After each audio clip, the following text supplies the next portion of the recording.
തന്നോടല്ലേ പറഞ്ഞ കേറലേന്ന്? സിസ്റ്റർ എനിക്ക് ഇന്ന് തന്നെ ഡോക്ടറിനെ കാണണം. സിസ്റ്റർ അയാളെ കടത്തിവിടൂ. സാർ ഇയാൾ വല്ല മുനിസിപ്പാലിറ്റി വേസ്റ്റ് വണ്ടിന്ന് വന്ന പോലുണ്ട്. അത് കുഴപ്പമില്ല, അയാൾ വല്ല ജോലിയും കഴിഞ്ഞ് വരികയായിരിക്കും. കടത്തിവിടൂ.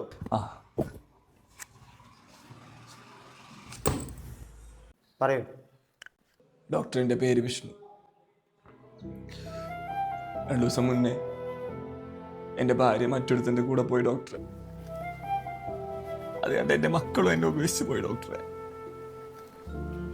എൻ്റെ പൈസ ഇല്ല എന്ന് പറഞ്ഞ ഡോക്ടർ അവർ പോയത്. ഇതൊക്കെ ഇപ്പോൾ എന്നോട് പറയേണ്ട കാര്യം എന്താ? അതുകൊണ്ട് ഡോക്ടറെ ഞാൻ കിഡ്നി കൊടുക്കാൻ തീരുമാനിച്ചു. എടോ, കിഡ്നി കൊടുക്കുന്നതൊക്കെ നല്ല പുണ്യപ്രവൃത്തി തന്നെ. പക്ഷെ അതൊന്നുകൂടി ആലോചിച്ചിട്ട് പോരെ? ഇല്ല ഡോക്ടറെ, എന്നെ ഉപേക്ഷിച്ചയുടെ മുമ്പിൽ എനിക്ക് നിവർന്ന് നിൽക്കണം. ആയിക്കോട്ടെ. ഈ കിഡ്നി ദാനം ചെയ്യുന്ന ആളുടെ പേരൊന്ന് പറഞ്ഞു. പേരൊന്നും ഞാൻ ചോദിച്ചില്ല ഡോക്ടറെ, പക്ഷെ എൻ്റെ കയ്യിൽ 6 എണ്ണം ഉണ്ട്.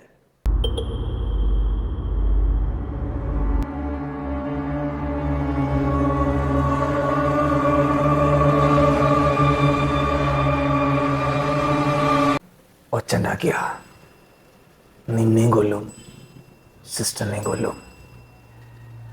എൻ്റെ കിഡ്നിയുടെ എണ്ണം കൂടും.